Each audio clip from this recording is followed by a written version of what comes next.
My mother's hand gripped mine tightly, leading me into a closed room. "Be a good servant to the man of God, my daughter," she said before shutting the door. I learned far too young that the price for our family's blessings was to be paid with my body and my silence. That was the beginning of my true story.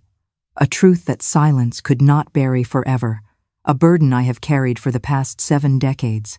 If you are listening from anywhere in the world, please leave a comment and subscribe, because there are truths that need to be spread, even if they might shake your beliefs. There are stories, no matter how painful, that must be told. I'm Charlotte May Peterson. I'm 73 well-lived years old, and I live here in the quiet town of Fredericksburg in Texas. I was born in Brazoria, a small place in the heart of Texas, but life brought me to these parts many years ago, and here I made my little corner of peace. Today, my days are filled with the greatest blessing God could give me: my grandchildren. I have 4 wonderful grandchildren: Lily, who is 8 years old, Peter, who is 6, Claire, who is 4, and the little one, Gabriel, who is just 2 years old. They are the light of my life, the reason for my smile every morning. My daughter Mary lives nearby, 2 streets away, and every day she leaves the children with me while she goes to work at the local medical center where she is a nurse. Early in the morning, the doorbell rings and those smiling faces invade, bringing joy. I prepare breakfast for them: oatmeal with cinnamon for Lily, who is just like her grandmother in her preference, toast with butter and hot chocolate for Peter, and fruit puree for the little ones. Then it's time for stories, games, and lots of affection. With the children, I rediscovered the world. Through their little eyes, I see magic in the simplest things: an ant carrying a leaf, a butterfly landing on a garden flower, a bird making a nest. I taught Lily how to make cloth dolls, just as my grandmother taught me. Peter loves it when I tell stories from my childhood in Texas, minus the sad parts, of course. And the little ones just want to be held and sung lullabies, which I sing with all the love in the world. Seeing how they grow up loved, protected, respected in their innocence, this gives me a peace that I can't explain with words. It's as if through them, I can relive my own childhood, but this time the right way, the way it should have been. You know, my dears, today I want to share with you a story that I kept silent for many years. A story about how true faith can be confused with blindness, and how the people who should protect us are sometimes the ones who hurt us the most. It's hard to talk about this, even after so much time, but I feel I need to tell it so that other children can be protected, and so that other women can find the courage to break the silence. When I was a child, back in Brazoria, the church was the center of our lives. My mother said that God had special plans for each of us, but I couldn't imagine what kind of plan was reserved for me. I still remember the smell of wax from the candles and the fear I felt every Sunday when the bell rang, calling us to the service. It was a time of great confusion and pain, but it was also where I learned that true light sometimes comes from the most unexpected places. I was born in 1952, in a simple wood frame house on the outskirts of Brazoria. Our house was a little far from the center, with a small yard where my mother, Dorothy Peterson, planted a little bit of everything to help feed the family. My father, Walter Peterson, worked as a carpenter, making furniture and fixing whatever was needed in the houses in the neighborhood. He was a quiet man, of few words, who left very early and came back when the sun had already set. We had a simple life, but there was never a shortage of food. We were 4 siblings.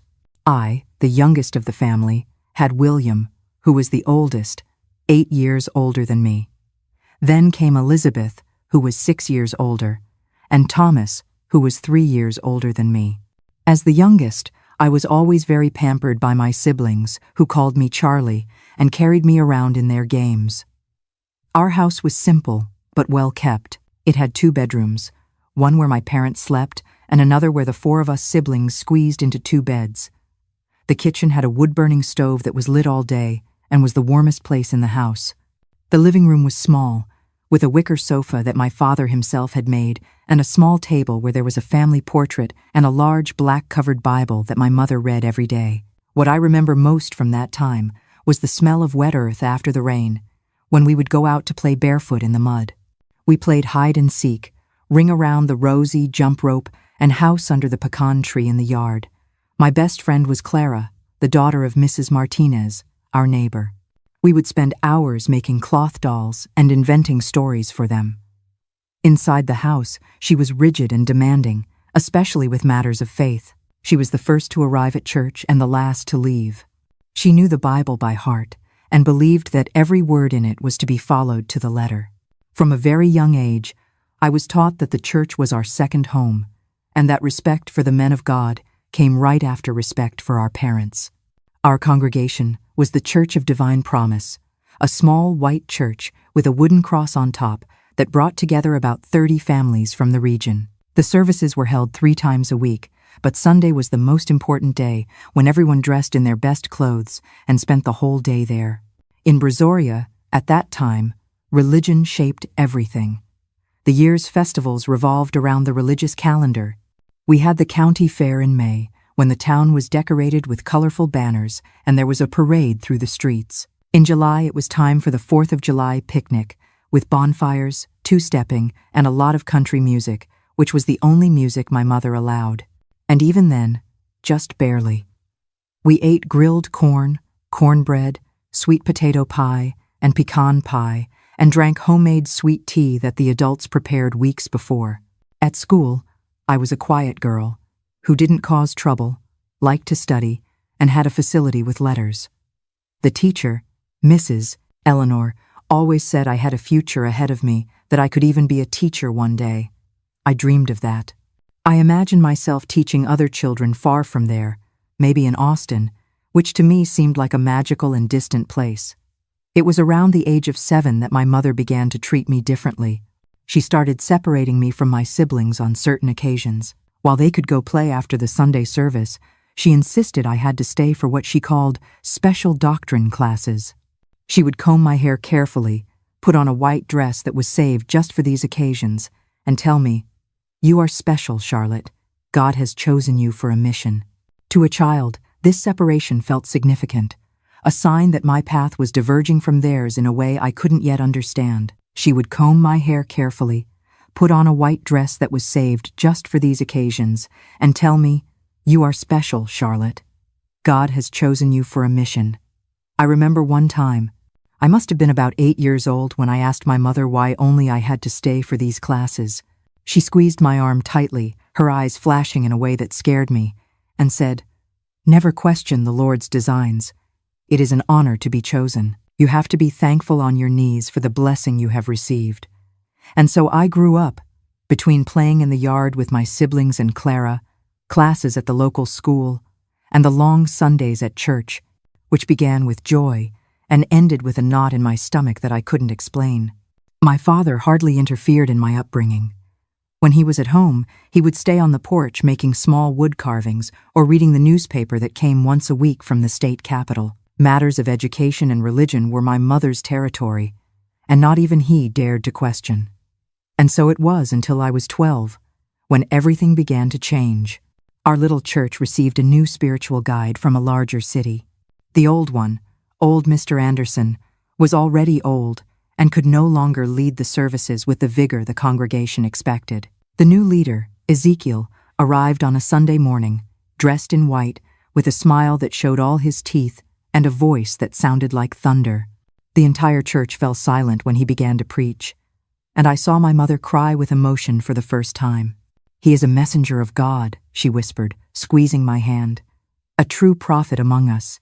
It was on my 13th birthday, in May of 1965, that everything began to change in a way that would mark my life forever. I remember it as if it were yesterday. Mom had made a coconut cream cake, my favorite, and invited some people from the church for a simple celebration after the Sunday service. I was wearing a new, light blue dress that my sister Elizabeth had sewn especially for the occasion. After the happy birthday song and the small celebration, as we were preparing to go home, my mother approached me with a different smile on her face. "Our guide, Ezekiel, wants to talk to you, Charlotte. It's a special honor on your birthday." I felt a shiver run down my spine. The special classes with old Mr. Anderson were just conversations about the Bible, where he, already old and with poor eyesight, would ask me to read passages aloud and then explain their meanings. But the new guide was different. Since his arrival the year before, he had transformed our small congregation. The services now lasted for hours, with people crying, shouting, and even fainting when he laid his hands on them. My mother venerated him in a way I had never seen before. "He has the gift of prophecy," she would say. "He can see people's future and past. He can heal diseases and cast out demons." That Sunday in May, I was led by the hand to the back room of the church. It was a small room that served as an office and library for the spiritual guide. It had a dark wooden desk, a few chairs, and shelves full of religious books. A large crucifix hung on the wall, and there was a strong smell of incense in the air. "Leave us alone," he said to my mother with that voice that seemed to come from the depths of the earth. She nodded with her eyes lowered in a sign of respect, and before leaving, she turned to me and said, "Be a good servant to the man of God, my daughter. Remember that you were chosen." When the door closed, I stood there, motionless, not knowing what to do or say. He sat in the chair behind the desk and watched me for a time that seemed like an eternity. "Do you know why you are here, Charlotte?" he finally asked. To learn more about the Bible, sir," I replied. He let out a short laugh. "Not just that. You are here because your mother made a promise. She promised that if God healed your father from that pneumonia 7 years ago, she would offer her youngest daughter for the Lord's service." I was confused. I didn't remember my father being so sick, but I was very young at the time. "What kind of service, sir?" He stood up and walked around the desk, getting very close to me. So close that I could smell the clove scent of his aftershave. "The most sacred service there is, the one that only the chosen ones can perform." What happened in that room that day, and on the Sundays that followed, is a blur of confusion and pain in my memory. In my girl's mind, raised to obey and never question religious authorities, I tried to frame it as a kind of solemn ritual. My mother called it a blessing, the guide called it a service, but my body called it a violation. I learned to separate my mind from my body, to float away to a corner of the ceiling and watch the girl in the light blue dress below, telling myself she was not me. He called it the price of the blessing. "My silence," he said, "was my greatest proof of faith." "Your silence is your greatest proof of faith," he would always tell me at the end, when my eyes were already brimming with tears and my soul was in pieces. "You know, my dears, when a child is faced with something too great to bear, their mind will find a way to escape." I learned to float up to a corner of the ceiling, to look down at the little girl in the light blue dress below and tell myself that she wasn't me. It was the only way I could survive those Sundays. "If you tell anyone, you will be disobeying God, and your entire family will be punished." What happened in that room that day, and on the Sundays that followed, took me many years to process. In my girl's mind, raised to obey and never question religious authorities, it was a kind of ritual, a necessary sacrifice to ensure God's blessings for my family.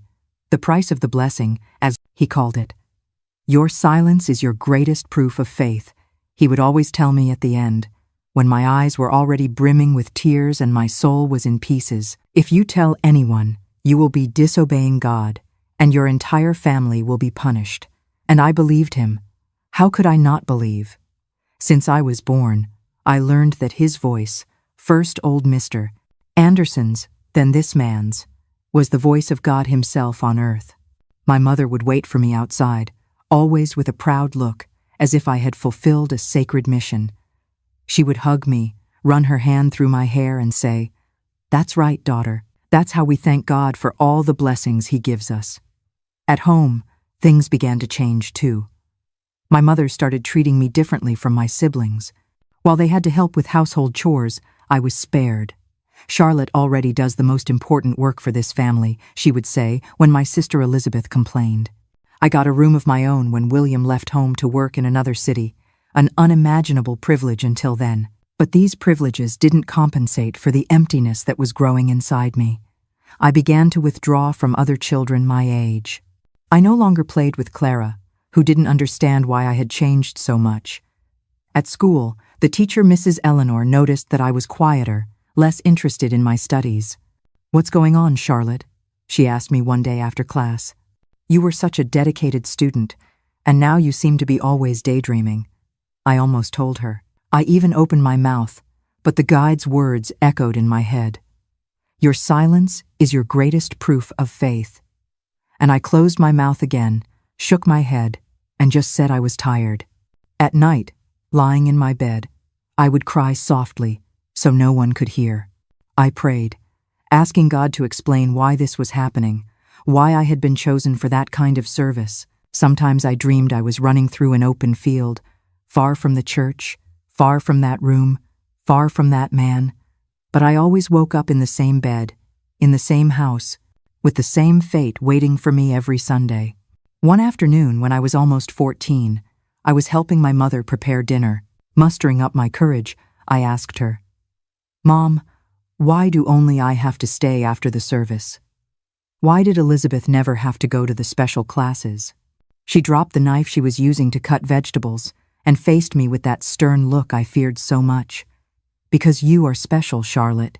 You were chosen. It's an honor that not everyone deserves." "But I don't want to be special, Mom. I don't like." I couldn't finish the sentence. The slap came fast and hard, leaving my cheek stinging. That slap did more than sting her cheek. It shattered the last piece of hope she had for her mother's protection. In that moment, Charlotte realized she was truly on her own, and the words that followed would only deepen her isolation. That slap didn't just sting my cheek, my dears. It extinguished the last flickering ember of hope I had that my mother would protect me. In that very moment, I knew I was utterly alone. My mother was gone, and in her place stood only a faithful servant of that man. Never say that again. Do you think I'm happy to give you up? Do you think it's easy for a mother? But it's necessary. It's the price we pay for the blessings we receive. Your father would be dead if it weren't for this sacrifice. Your siblings wouldn't have food to eat. Our house would have been swept away by the flood last year. Do you want to carry the guilt for all these misfortunes? I lowered my head, the tears streaming silently. No, Mom. Then be thankful you are the chosen one. Many girls would like to be in your place. Those words filled me with even greater horror. Were there other girls going through the same thing in other congregations? Was this really normal, as my mother and the guide made it seem? I started to watch the other girls my age at church. Some looked at me with envy when I was called to stay after the service. Others averted their gaze as if they knew something they couldn't say. I noticed that Mrs. Thompson's daughter, Caroline, who was a year younger than me, was starting to receive special attention from the guide, too. He would call her to help organize the hymnals, to stay after the service for doctrine classes. The same empty look I saw in the mirror every morning was starting to appear in her eyes. One Sunday, as I left the back room, I found Caroline waiting for her turn. Our eyes met for an instant, and in that moment, without a word, we knew we shared the same terrible secret. Looking into Caroline's empty eyes, I felt a heartbreaking mix of horror and empathy. I wasn't alone in my secret anymore, but that brought no comfort. It only made the burden heavier, because we were now members of a silent club, bound together by a pain neither of us dared to speak aloud. I wanted to say something, to warn her, to save her, but the words wouldn't come out. The fear was stronger than any protective impulse. It was on that same day that something changed inside me. It wasn't a great revelation, nor a moment of sudden courage.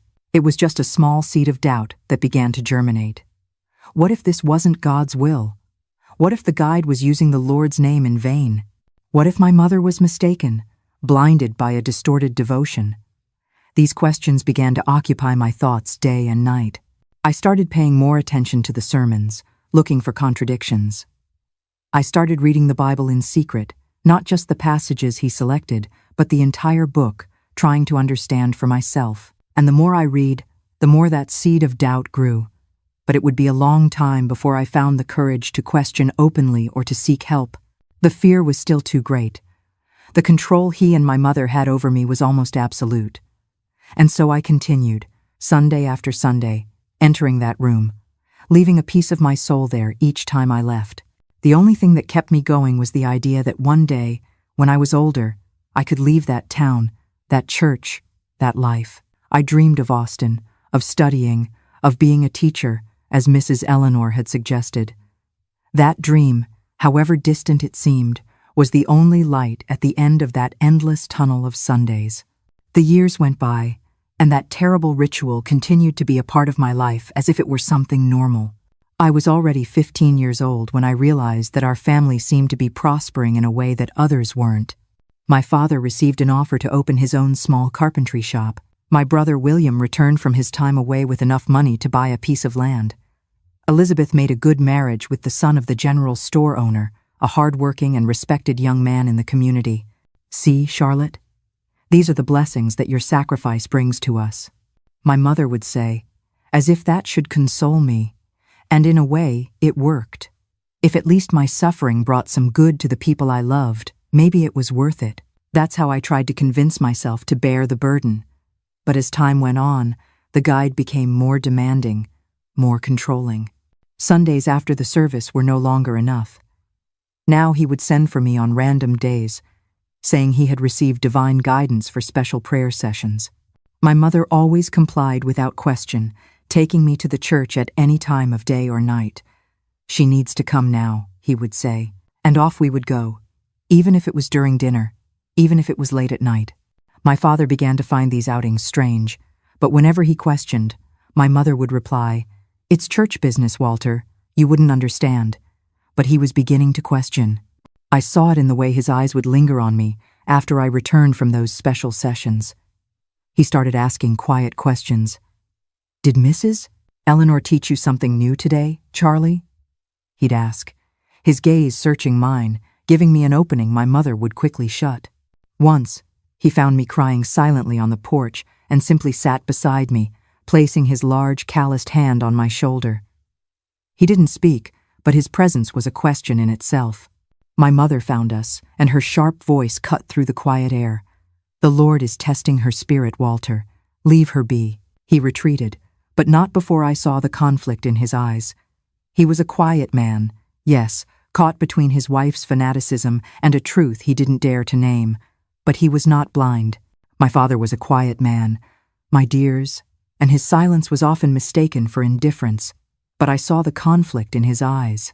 He was caught between my mother's fanaticism and a terrible truth he didn't dare to name. The seed of doubt was there. It just took far too long to sprout into action. The seeds of doubt were taking root in soil he had long left untended. On one of those nights, as we were walking home under a starry sky typical of the Texas plains, I gathered my courage and said, "Mom, I can't take it anymore. Please, don't make me go back there." She stopped walking and faced me with an expression I had never seen before. It wasn't anger or disappointment. It was fear. "You don't understand, daughter. We can't stop now." He said that if the sacrifice is interrupted, all the blessings will turn into curses. Your father will lose the carpentry shop, William will lose his land, Elizabeth will lose her husband, and something terrible will happen to Thomas. What kind of God would do that, Mom? What kind of God would punish innocent people? "Don't blaspheme," she whispered, looking around as if someone could hear us on that deserted road. "It's not God who punishes. It's the demons who are always lurking, waiting for a crack in our faith to attack. The guide is our protection against them." I realized at that moment that my mother was as trapped as I was, just in a different kind of prison. The prison of fear, of superstition, of a faith distorted by years of manipulation. But that didn't make it any easier to endure what I was going through. At school, my grades began to drop drastically. Mrs. Eleanor, concerned, called my mother for a talk. Charlotte was one of the best students, but now she can barely concentrate. "Did something happen at home?" "She is going through a period of spiritual trial," my mother replied, using the same words the guide used. "It's something necessary for the maturing of the soul." The teacher didn't seem convinced, but at that time and in that place, questioning the authority of parents or the church was not common. Still, she tried to help me in her own way, offering extra classes, lending me books, trying to reignite my interest in my studies. It was through one of these books that I found a little escape. It was a novel about a girl from the countryside who goes to study in the state capital and becomes a respected professional. I clung to that story like a castaway clings to a piece of wood. I read and reread it in secret, dreaming that one day that could be my story too. Meanwhile, at the church, things were getting more and more intense. The guide had built a true empire of devotion. People treated him like a demigod, believing he could predict the future, heal diseases, and ward off curses.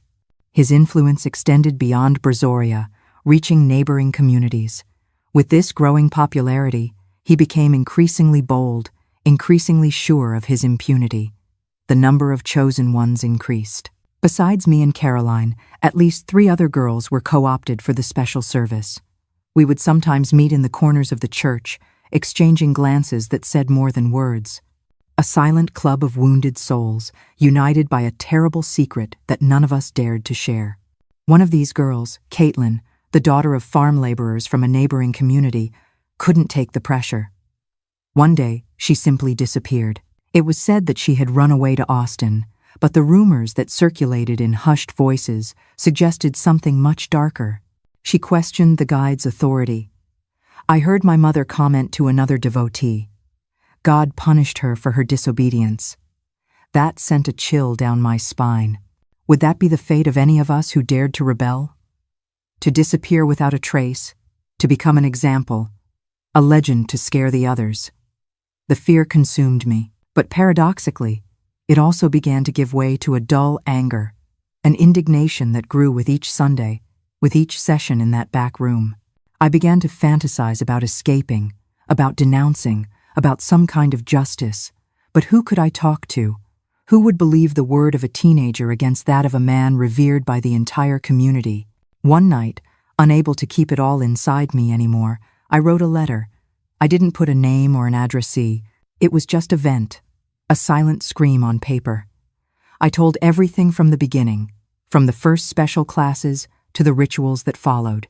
I wrote about the other girls, about Caitlin, who had disappeared, about how my mother was handing over her own daughter, thinking she was serving God.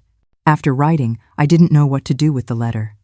I thought about sending it to some authority in Austin, but I didn't know anyone there. I thought about giving it to Mrs. Eleanor, but I feared the consequences for her and for me. Finally, in an act of desperation and courage, I slipped the letter under the door of the Brazoria Sheriff's Office, late at night, when no one could see me. For days I lived in a state of extreme anxiety, waiting for something to happen, for someone to come investigate, for someone to save us. But nothing changed. The days continued the same, Sundays continued to be days of terror. The special sessions continued to happen in that back room. Later, I found out that the sheriff was the guide's cousin and a regular churchgoer. The letter probably ended up directly in his hands, and from there, who knows, in the flames of some fire. This failure almost broke me completely. I felt there was no way out, that I was condemned to live this nightmare for the rest of my life. I started having dark thoughts, considering desperate alternatives to escape the situation. It was a slow burn, that anger. For years, fear had been my only companion, a cold blanket I wrapped myself in. But now, a different warmth was spreading through my veins. It was the injustice of it all, the burning shame that was not mine to carry. The image of Caroline's empty eyes, the ghost of Caitlin's disappearance, they were embers glowing in the dark. I didn't know how, but I knew I could not let this be my story's end. This growing fire was what gave me the courage to look up, to see the world outside the church walls. And it was in that moment of fragile defiance that I first met Ryan, a young man who had recently moved to Brazoria. He came from San Antonio and had different, more open ideas. He didn't attend our church, which already put him under suspicion in the eyes of the community. I met him for the first time at the farmer's market, where he was helping his uncle sell crafts. "You always seem so sad," he told me one day, when I stopped to look at the carved wooden objects that reminded me of my father's work. "Your eyes don't match your age." That simple, direct observation caught me off guard. No one had ever noticed my sadness, or at least no one had had the courage to mention it. For a moment, I felt the urge to tell him everything, to vent, to ask for help, but the fear was still greater. "It's just your impression," I replied, looking away. "If you say so," he shrugged, but continued to watch me with those eyes that seemed to see beyond appearances. We met other times, always by chance, always with brief and seemingly unimportant conversations. But each of these encounters was like a small window opening to a different world, a world where I could be just a normal young woman, without the weight of that terrible secret. My mother noticed these subtle changes in my behavior. "You've been different, Charlotte, more rebellious." "I don't know what you're talking about, Mom." The guide noticed too. He said, "You are no longer receiving the blessings with the same spirit of humility. That's dangerous, daughter. Very dangerous." The mention of the guide having noticed a change in me filled me with dread. It meant he was watching, analyzing, perhaps preparing for some kind of punishment. I remembered Caitlin, and the fear returned with full force. The following Sunday, he was especially cruel during the special session. "Do you think you can escape?" he whispered in my ear as I trembled uncontrollably. "You belong to me. Your soul belongs to me. No one will believe you. No one will help you." I left that room more broken than ever. My mother was waiting outside, as always. But this time there was no pride in her eyes, only a poorly disguised anxiety. "What happened in there?" "Nothing out of the ordinary, Mom," I replied, unable to look at her. He said, "You are being tempted by the devil, that you need to be purified." Those words sent a shiver down my spine. Purified was a term he used for his most extreme rituals, those that involved prolonged fasting, night vigils, and sometimes even physical punishment under the pretext of expelling evil spirits. "No, Mom, please, I'm fine. I'm not being tempted by anyone." But she didn't seem to be listening. Her eyes had that fanatical glint that I knew so well. "He knows what's best, daughter. He has the gift of vision. If he says you need to be purified, then it's because your soul is in danger." That night I couldn't sleep. I knew something terrible was being prepared for me, something that could be the end of any hope of escape I might still have. I thought about running away that very night, about just hitting the road and going anywhere far from there. But where? How would I survive? And what would happen to my family? The answer came the next day when I returned from school. My mother was waiting for me with a solemn expression. The guide received a revelation. "You will participate in a special purification ritual next Sunday. You will be secluded in the church for 3 days of fasting and prayer." This wasn't a spiritual retreat. It was a prison sentence, and Charlotte knew it. With the clock ticking down to Sunday, her fear turns into a desperate need for action. Her next move could be her last chance, and you'll want to hear what she decides. Panic took over me. 3 days alone with him, without witnesses, without protection, without food to keep me strong. It was a death sentence for my soul, perhaps even for my body. "I can't, Mom. I have exams at school on Monday. I've already spoken with Mrs. Eleanor. She understands the importance of your spiritual journey." I felt a pang of betrayal. Even Mrs. Eleanor, the only person I trusted even minimally, had been co-opted into this madness. Or maybe she just had no choice, just as no one seemed to have in that town dominated by fear and superstition. It was at that moment, feeling completely cornered, that I made a desperate decision. I needed to talk to Ryan. He was from out of town. He had different ideas. Maybe he could help me in some way. It was a slim chance, but it was the only one I had. That afternoon, I slipped out of the house, saying I was going to buy thread for my mother at the store. I ran to the farmer's market, praying to find Ryan at his uncle's stall. And there he was, arranging small wooden sculptures. "I need your help," I said without preamble, my voice trembling with fear and urgency. He seemed surprised by my direct approach, but he nodded. "What happened?" I didn't tell him everything. I didn't have the courage yet. I just said that I was in danger, that I needed to leave town before Sunday, that something terrible awaited me if I didn't run away. Ryan looked at me for a long moment, as if evaluating whether I was telling the truth or if I was just a dramatic teenager. Finally, he said, "I have a cousin in Lubbock who can take you in for a while. I can arrange a ride for you with a merchant who is going there tomorrow." A wave of relief washed over me, immediately followed by a new wave of panic. "And my family, what will happen to them when they find out I ran away?" "I don't know," Ryan answered honestly. "But what will happen to you if you stay?" That question echoed in my head as I walked home. What would happen to me if I stayed? Would I end up like Caitlin, disappeared without a trace? Or worse, would I remain there, year after year, being offered as a sacrifice in the name of a distorted faith? The night was one of insomnia and anguish. In the morning I packed a small bundle, with the few valuables I had, some clothes, the book Mrs. Eleanor had given me, a small medallion that had belonged to my grandmother. I hid everything under the bed, waiting for the right moment to leave. But fate had other plans for me. At noon, while I was helping my mother prepare lunch, we heard loud knocks on the door. It was one of the church deacons, his face contorted with anger. "Where is your blasphemous daughter?" he shouted as soon as my mother opened the door. "What are you talking about, Deacon Joseph?" my mother asked, confused. "She was seen talking to that outsider at the market yesterday, the one who mocks our faith. The guide already knows everything. He wants to see her immediately." My blood ran cold. Someone had seen me with Ryan and reported it to the guide. My escape plan had been discovered before it was even put into practice. "Is this true, Charlotte?" My mother turned to me, her eyes wide with fear and indignation. There was no point in denying it. "Yes, Mom. He's just an acquaintance. I did nothing wrong."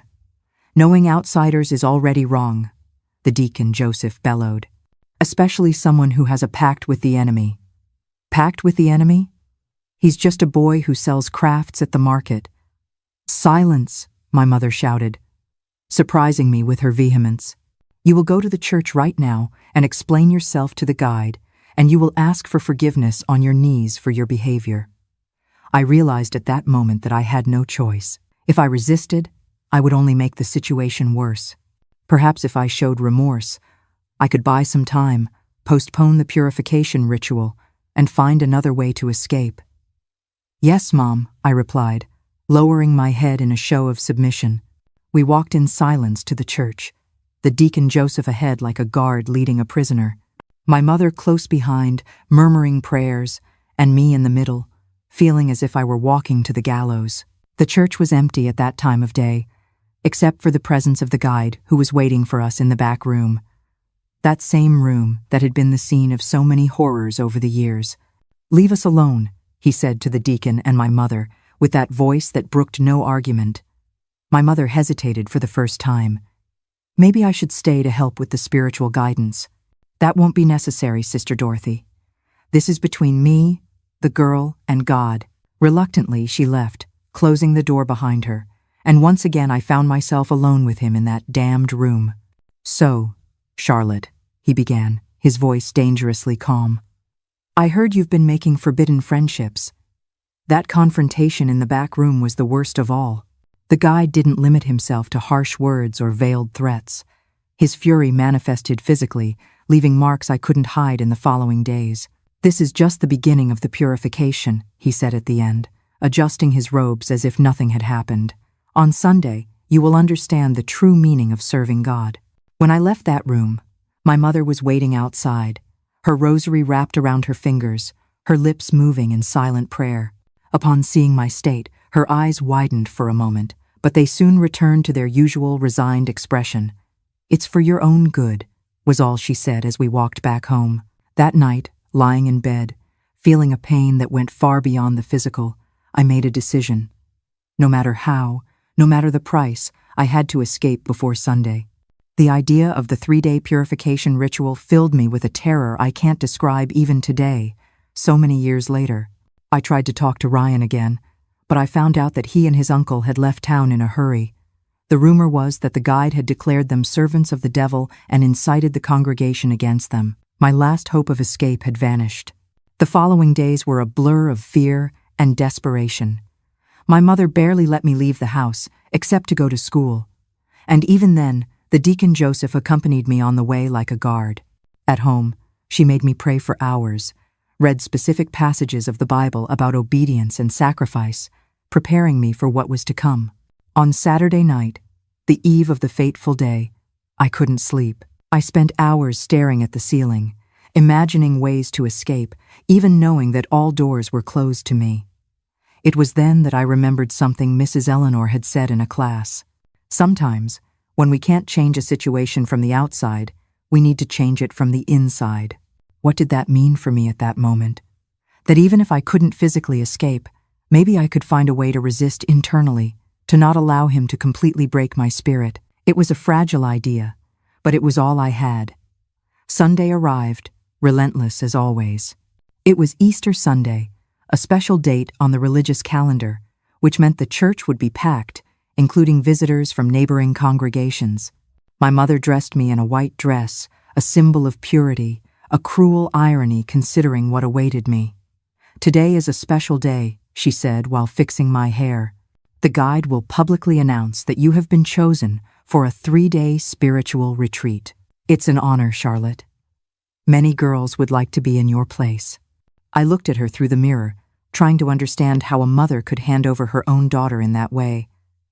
Did she really believe this was a divine calling?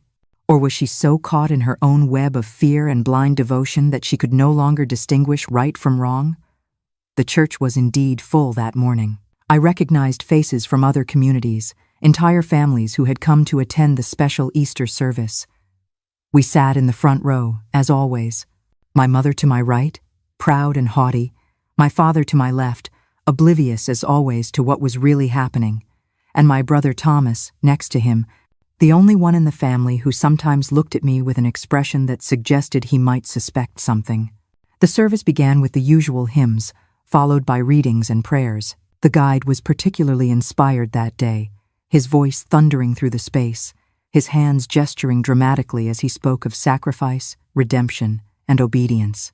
Just as Christ gave himself on the cross, we must give ourselves to the service of God, he bellowed, walking from one side of the pulpit to the other. Just as Abraham was willing to sacrifice his son Isaac, we must be willing to sacrifice what is most precious to us. The congregation responded with fervent amens. Some people even stood up, overcome with emotion. The atmosphere was one of collective ecstasy, the kind of environment where reason is lost and fanaticism thrives. And then it happened.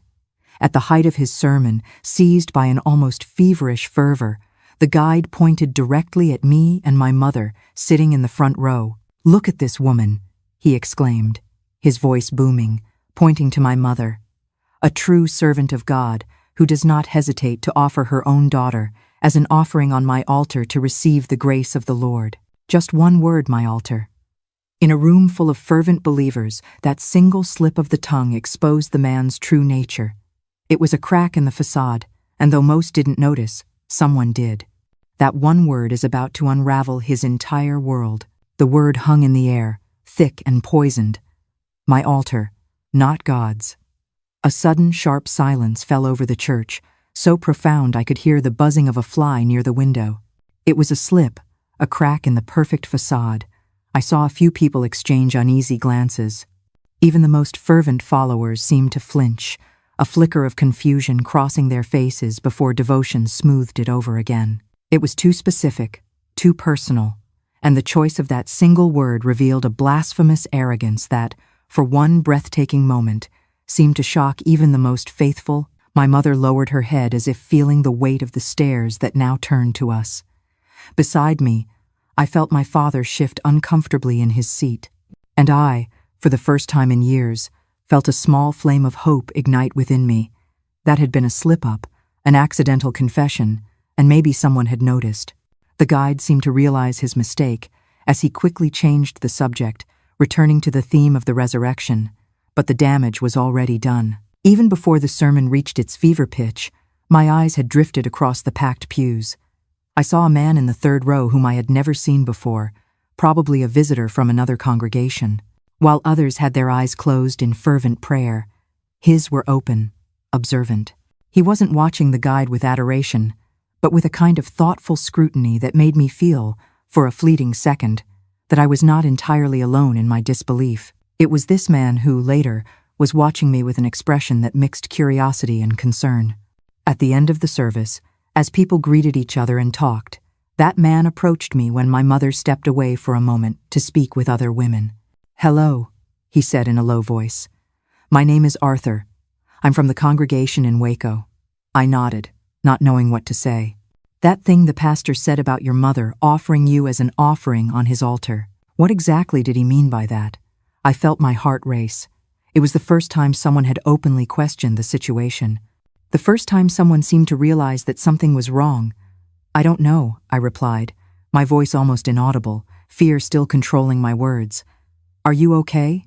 he insisted, noticing my restlessness. "You seem scared." At that moment, I saw my mother returning in our direction, her face tense as she realized I was talking to a stranger. I saw the guide watching from a distance. His eyes narrowed. I saw my whole life up to that point, the years of silence and suffering. And suddenly, like a dam breaking after years of holding back the pressure of the water, the words began to pour out. "I'm not okay," I whispered hurriedly. He does things in the back room after the services. My mother knows. She takes me there, says it's a necessary sacrifice. He calls it the price of the blessing. Today they're going to take me for a 3-day purification ritual. I'm afraid of what will happen. After years of suffocating silence, the truth finally comes out in a desperate, rushed whisper. Charlotte has just placed her entire life into the hands of a stranger. Everything now depends on what he does next. Arthur's eyes widened. He glanced quickly at the guide, then at my approaching mother, and then back at me. "Don't worry," he said, his voice firm despite the evident shock on his face. "I'll get help." Before I could say anything more, my mother reached our side. "Charlotte, the guide wants to talk to you. It's time to prepare for the retreat." Arthur quickly intervened. "Ma'am, I just invited your daughter to our Easter celebration in Waco next week. We have many young people her age. It would be a good opportunity for her to meet other members of our congregation." My mother looked at him with suspicion. "I appreciate the invitation, but Charlotte has spiritual commitments here. Perhaps another time." "Of course, I understand," Arthur replied with a polite smile that didn't reach his eyes. "It was a pleasure to meet you. May God bless you." As we walked away, I looked back one last time. Arthur was talking to other men from his congregation, gesturing discreetly but urgently. Something in his gaze gave me a glimmer of hope, but it was so fragile I barely dared to cling to it. My mother took me to the sacristy, where the guide was already preparing the elements for the ritual. "Leave us alone for a moment, Sister Dorothy," he said. "I need to explain to Charlotte what will happen in the next 3 days." As soon as my mother left, he approached, his eyes shining with a mixture of anger and something even more disturbing. "I saw you talking to that man. What did you say to him?" "Nothing, sir," I replied, trying to keep my voice steady. "He just invited me to an event in his congregation. He studied me for a long moment, as if trying to read my mind." "It doesn't matter. In a few hours, he and all the other visitors will be gone, and you will be here alone with me for 3 days. I have big plans for your purification, Charlotte. When we're done, you'll be so broken that you'll never think of disobeying or questioning again." The terror I felt at that moment was indescribable. There was no longer any doubt about what awaited me. This had nothing to do with faith, with God, with spiritual purification. It was about power, control, perversion, and I was completely at his mercy. The following hours passed in a blur. There was a fellowship lunch in the church courtyard, with families gathered, abundant food, lively conversations. I was there physically, but my mind was far away, desperately searching for an exit that didn't exist. Around 3 p.m., as the sun began to lose its strength, the guide made an announcement. "Brothers and sisters, I want to share with you a special blessing the Lord has granted us. Young Charlotte, daughter of our dedicated Sister Dorothy, has been chosen for a 3-day spiritual retreat. She will remain here in the church, fasting and praying, receiving special teachings to strengthen her faith and prepare her for a mission God has for her." There were murmurs of approval, admiring glances directed at my mother. Some women even came to hug her, congratulating her on the honor bestowed upon her daughter. "The retreat will begin at sunset," the guide continued. "I ask everyone to leave by then so we can prepare the proper spiritual environment." People began to disperse, returning to their homes or preparing for the journey back to neighboring communities. I saw the visitors from Waco gathering near the road, including Arthur, who was looking in my direction with an expression I couldn't decipher. My mother took me home to get some clothes and personal items for the 3 days. "You don't need to bring much," she said. "Just the essentials. Don't forget your Bible." As I packed a small bundle like a convict preparing for execution, I heard raised voices coming from the living room. My father rarely raised his voice, so I was surprised to recognize his harsh tone. "It doesn't make sense, Dorothy. 3 days alone with that man. What is this spiritual retreat? Why only Charlotte? Why not other girls from the church? You don't understand, Walter. It's an honor, a blessing. Charlotte was chosen because she has a special gift. What gift? She's just a girl. And that thing he said today during the sermon, about you offering our daughter as an offering on his altar, it didn't sound right, Dorothy. It didn't sound right at all. You're twisting his words. He meant God's altar, of course. That's not what he said, and you know it. There's something wrong happening in that church, and I'm not going to allow my daughter to stay there alone for 3 days. I had never heard my father speak like that, always so quiet, so absent. He was suddenly questioning, doubting, protecting. I felt a wave of gratitude and relief wash over me. Maybe there was still hope. But my mother didn't give in.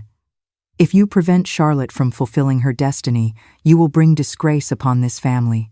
Everything we've achieved these years, your carpentry shop, William's land, Elizabeth's marriage, all of it is due to her sacrifice. What are you talking about, woman? What sacrifice? The promise, Walter. The promise I made when you were dying of pneumonia. I offered our youngest daughter in exchange for your life, and God answered. He healed you, and in return, Charlotte serves the Lord in the way he determines. There was a heavy silence after this revelation. When my father spoke again, his voice was low, controlled, but filled with a restrained anger I had never heard before. Are you telling me that for years you have allowed our daughter to be what exactly, Dorothy? What happens in these special classes? What happens after the services when you take her to the back room and leave her alone with that man? My mother didn't answer immediately. When she did, her voice was choked with emotion. I don't know the details. I don't want to know. I just know it's necessary, that it's the price of the blessing. My God, woman, what have you done? What have you allowed to be done to our daughter? The argument was interrupted by loud knocks on the door. I heard my mother answer, and then the unmistakable voice of Deacon Joseph filled the room. The guide sent me to get the girl. It's almost sunset. The ritual needs to begin on time. She's not going anywhere. My father's voice sounded firm, surprising everyone. After years of silence, that was the voice Charlotte had been waiting for. With those 4 simple words, her quiet, distant father became her protector. But defying the guide in this town is a dangerous act, and the consequences are coming for them. Hearing that firm voice from my father, I was stunned.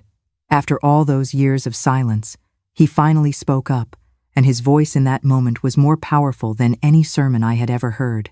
It wasn't just a refusal, it was a rescue. For the first time in years, I felt like I had a father standing there, protecting me. What do you mean, Brother Walter? The spiritual retreat has already been announced to the whole congregation. I don't care. My daughter is not staying alone with that man for 3 days. There was a moment of tense silence, and then Joseph's voice, now low and threatening. Are you questioning the authority of our spiritual guide? Is this a rebellion against God? I'm not questioning God. I'm questioning a man who uses God's name for his own purposes. I heard heavy footsteps, and then my father appeared at the bedroom door. His face was pale but determined. Charlotte, just grab the essentials. We're getting out of here now. Where to? I asked, hardly believing what was happening. Far away, to my brother's house in Abilene. He always offered me a job in his carpentry shop. I should have accepted it a long time ago. My mother appeared behind him, her face contorted between fear and anger. You can't do this, Walter. You will condemn our entire family. The only condemnation would be to continue allowing what is happening, he replied without looking at her. Come on, Charlotte, quickly. While I was gathering my few belongings, I heard Deacon Joseph leave hastily, probably to warn the guide of what was happening. I knew we didn't have much time.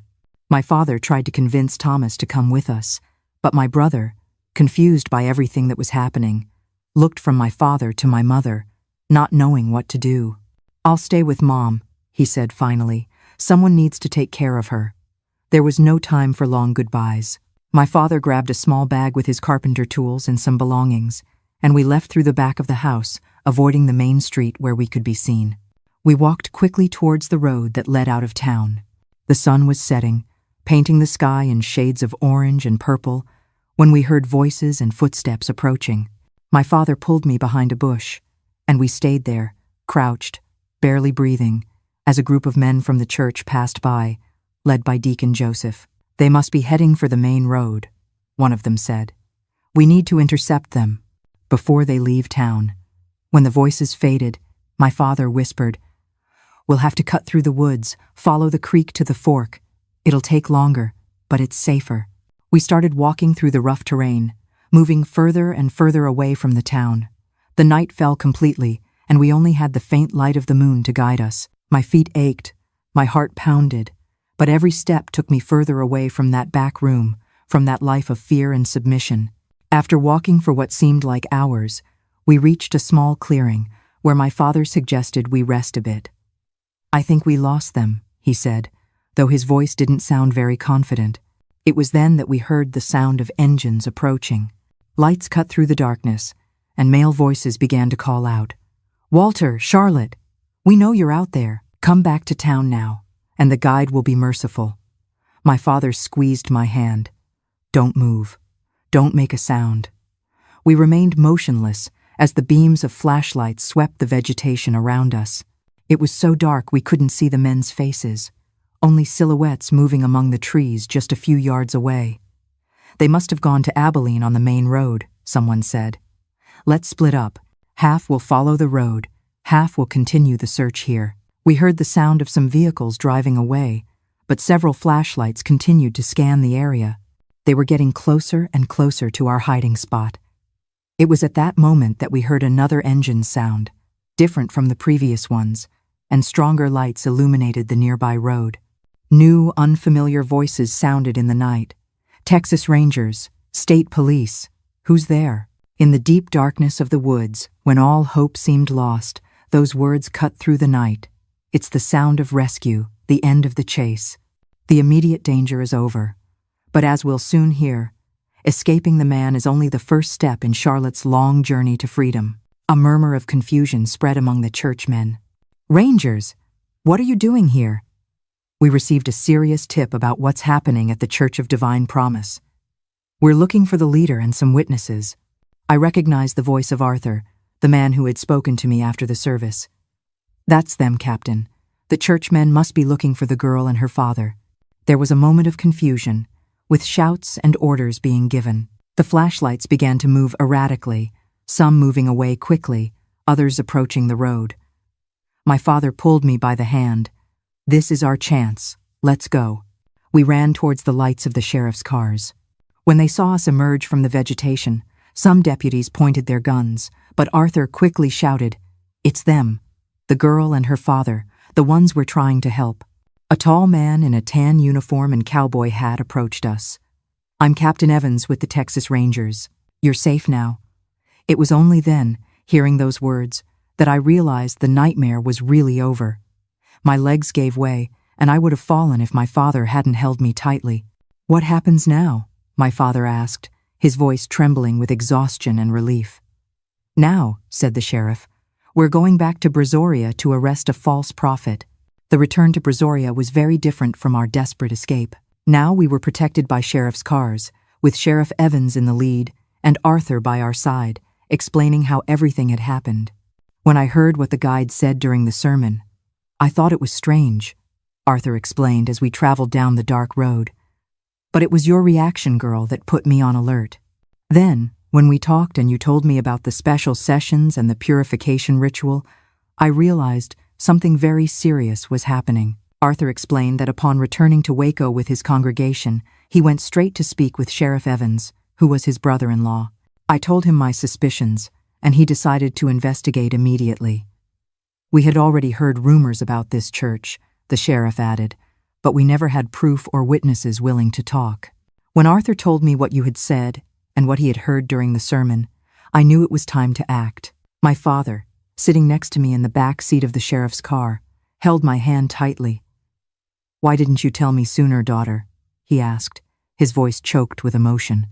"I was afraid, Dad," I finally replied, letting the tears flow freely, afraid of what might happen to the family. He said that if I told, everyone would be punished. And Mom always said it was necessary, that it was the price of the blessing. He shook his head, his eyes shining with unshed tears. I will never forgive myself for not realizing sooner, for being so absent, so blind. When we arrived in Brazoria, it was almost midnight. The town was quiet, except for the area around the church, where several people had gathered, attracted by the unusual movement of sheriff's cars. Sheriff Evans asked us to stay in the car while he and his men entered the church. From the outside, we could hear raised voices, protests, and then the unmistakable sound of handcuffs being snapped shut. Minutes later, we saw the guide being brought out, handcuffed, escorted by 2 deputies. His face, usually so serene and controlled, was now contorted with rage. When he saw us in the car, his eyes locked on me with an intensity that made me shrink involuntarily. "You'll regret this, Charlotte," he shouted as he was pushed into a patrol car. "God will punish your disobedience."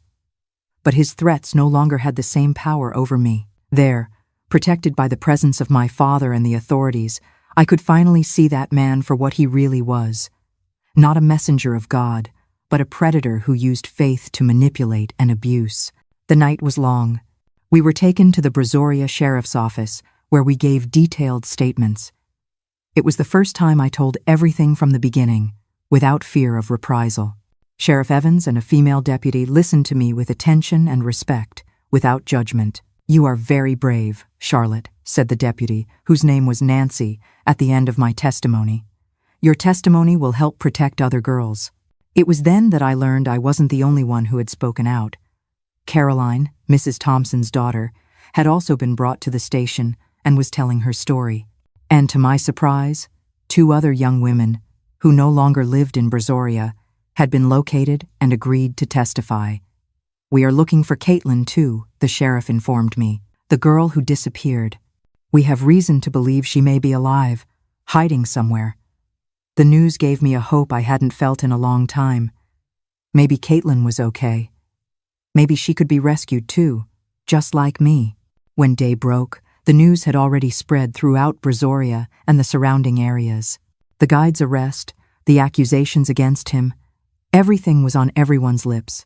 The community's reaction was mixed. Some, especially the most fanatical followers, refused to believe the accusations, calling it all religious persecution. Others, especially parents of young girls, began to ask questions they should have asked a long time ago. My mother was one of those who refused to believe.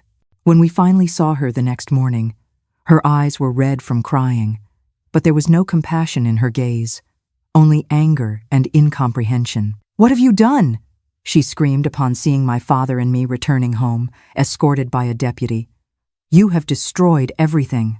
The church, our family, our reputation, and for what? Because of lies?" "They're not lies, Mom," I answered, finding a strength in myself I didn't know I had. "You know they're not. You took me to him. You closed the door and left. You knew what was happening in there." She recoiled as if she had been slapped. "It was necessary," she whispered, but her voice no longer had the same conviction. "It was the price of the blessing." "I know. You've repeated that for years. But what kind of blessing is built on the suffering of a child, Mom? What kind of God would demand that?" She didn't answer, just turned away, went into the house, and closed the bedroom door. She would stay there for days, refusing to come out, refusing to talk to us, refusing to accept the reality of what she had allowed to happen. The days that followed were a whirlwind. There were depositions, investigations, medical exams. We discovered that the guide's real name was Ezekiel Matos, and that he had a history of similar accusations in other cities, from which he always left before the authorities could act. Brazoria had been just the latest in a long list of communities he had exploited. The police found detailed diaries in his house where he recorded his conquests, his manipulation techniques, his plans for future victims. Among them, there were notes about my sister, Elizabeth, from years ago, and more recently about other girls in the congregation. The horror of these discoveries shocked even the most skeptical. And then, about a week after his arrest, came the news I had been hoping for most. Caitlin had been found. She was alive, living with an aunt in a small town near Amarillo. She had managed to escape after a purification ritual similar to the one being prepared for me and had been living in hiding ever since, afraid of being found and brought back. With all this evidence and testimony, there was no doubt that Ezekiel would be convicted. But for me, the true liberation came not just from his imprisonment, but from breaking the silence, from the end of fear, from the possibility of finally beginning to heal wounds that had been open for so many years. My father, fulfilling what he had said on the night of our escape, decided we could no longer stay in Brazoria. There were too many painful memories there, too many accusing looks, too many whispers behind our backs. He sold the carpentry shop and the house, and used the money to start over in Abilene, at his brother's house, as had been the original plan. My mother, after weeks of isolation and denial, finally agreed to go with us, although she was no longer the same person. The blind faith that had guided her entire life had been shattered, and she seemed lost like a ship without a rudder. It would take years before we could rebuild any kind of relationship, and even then, it would never be the same. Thomas came with us to Abilene, but William and Elizabeth, already established with their own families, preferred to stay. "We understand your decision," Elizabeth said when we said goodbye, "but we can't abandon everything we've built here." She hugged me for a long time, whispering in my ear, "Forgive me for not noticing, for not protecting you as an older sister should." "There was no way you could have known," I replied, returning the hug. "He fooled everyone. In Abilene, I started a new life. My uncle Eugene, my father's brother, was a kind and understanding man who welcomed us into his home with open arms. He had a daughter, my cousin Iris, who was about my age, and we quickly became friends. Most importantly, however, I was able to resume my studies. The school in Abilene was larger and better equipped than the one in Brazoria, and the teachers encouraged me to make up for lost time. I studied diligently, determined to turn my dream of becoming a teacher into a reality. And so, little by little, day by day, I began to rebuild my life from the rubble. It wasn't easy.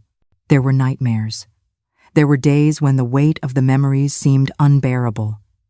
But there were also moments of joy, of discovery, of hope. One of the most important things in this healing process was the help of Dr. Helen, a psychologist from College Station who came to Abilene once a week.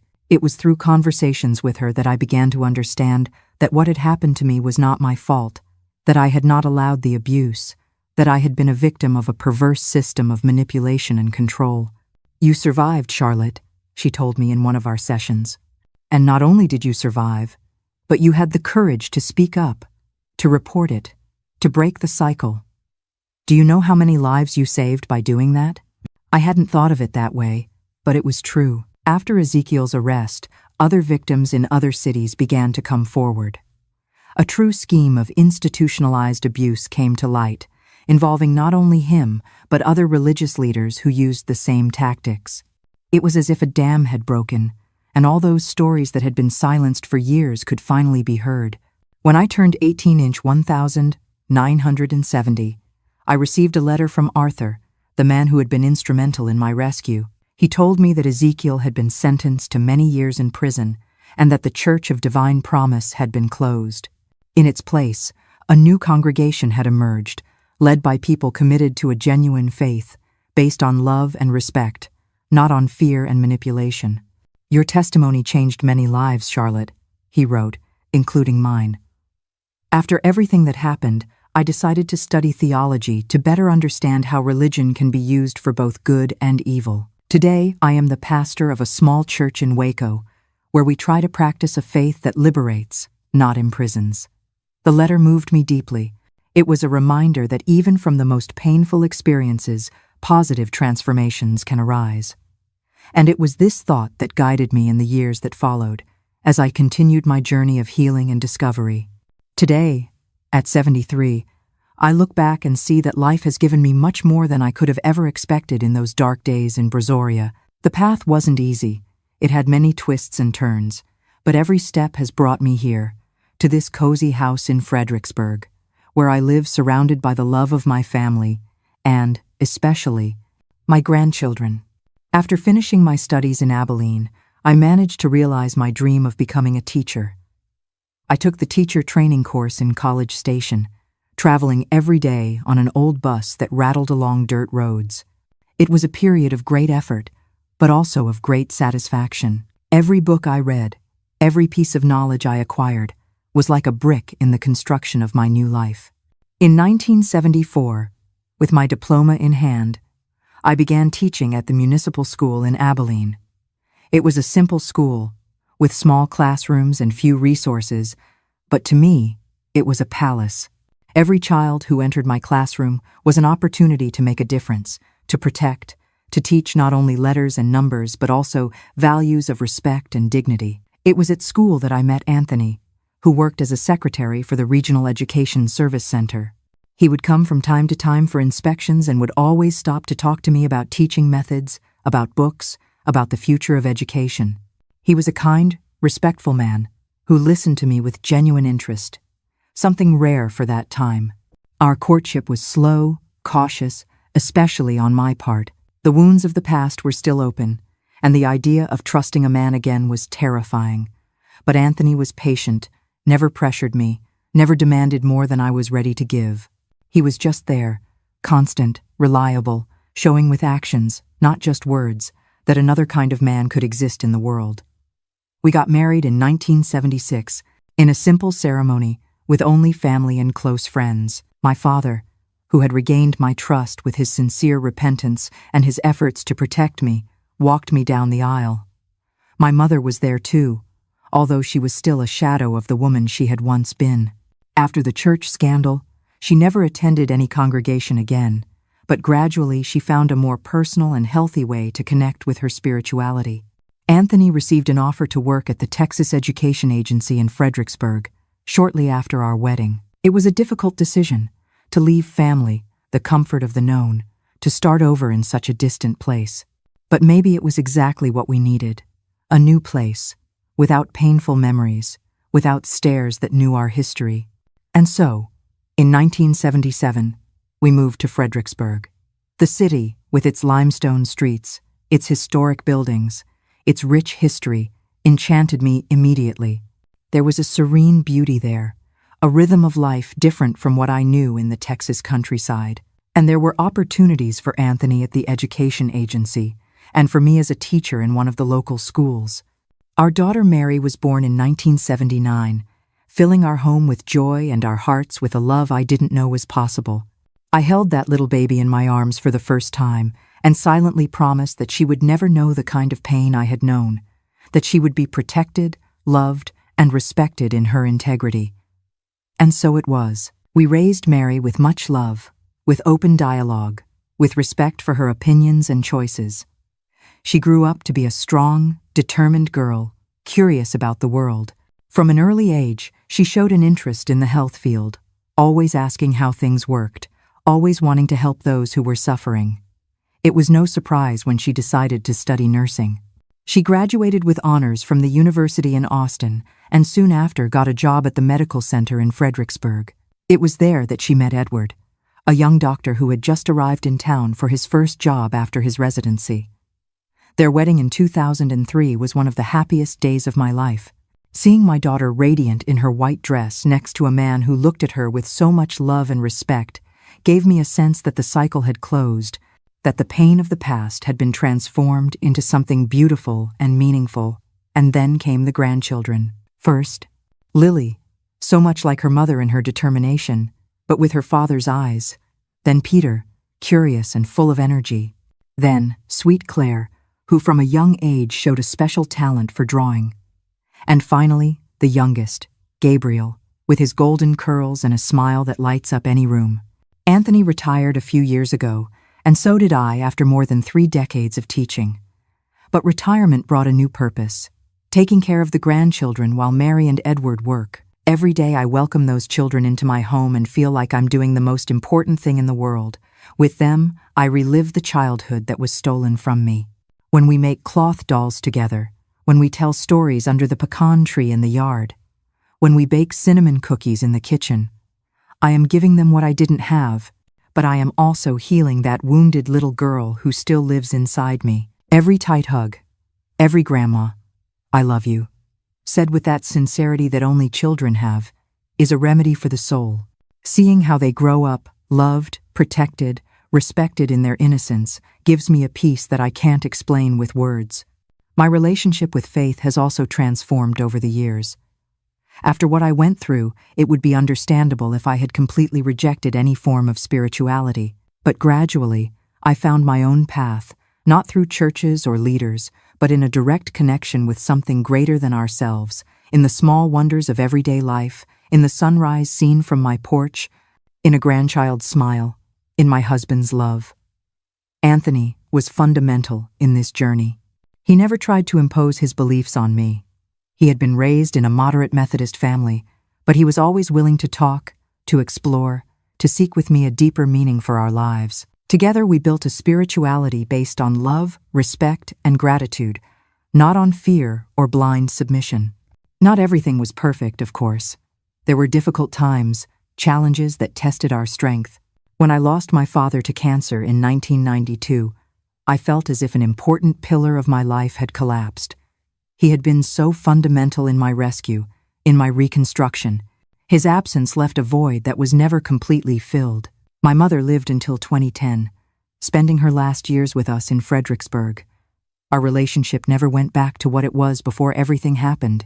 It was impossible, but we found a way to coexist, to share moments, to appreciate the time we had left together.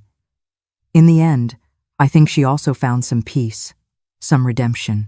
I kept in touch with some people from Brazoria over the years. Caroline, who had also been a victim of the false prophet, got married and moved to Austin, where she raised her family.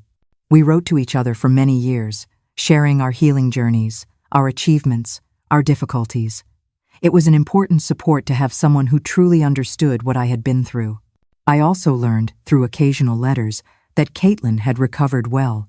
After being found in Amarillo, she was taken in by an aunt who helped her resume her studies. She became a lawyer and, ironically, specialized in cases of abuse and exploitation.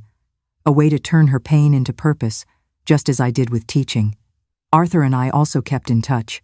His church in Waco grew not in numbers, but in meaning for the community. He became known for his work with vulnerable youth, creating education and support programs that helped transform many lives. "I learned from you that true faith liberates, not imprisons," he wrote to me once. And so, little by little, with ups and downs, with scars that sometimes still ache, but also with many joys and achievements, I have reached this moment in my life. Sitting on the porch of my house in Fredericksburg, watching my grandchildren play in the garden, feeling the warmth of Anthony's hand on mine, I can say that life, despite everything, has been generous to me. Every wrinkle on my face tells a story of pain, yes, but also of overcoming, of love, of growth. Every white hair on my head is a reminder that I survived, that I did not allow those events to define who I am, that I managed to turn pain into purpose, fear into courage, silence into a voice. And when I look at my grandchildren, at Lily explaining something to her brother with the patience of a born teacher, at Peter building imaginary castles with twigs and stones, at Claire drawing colorful flowers with her crayons, at Gabriel running after a butterfly with laughter of pure joy, I know it was worth it.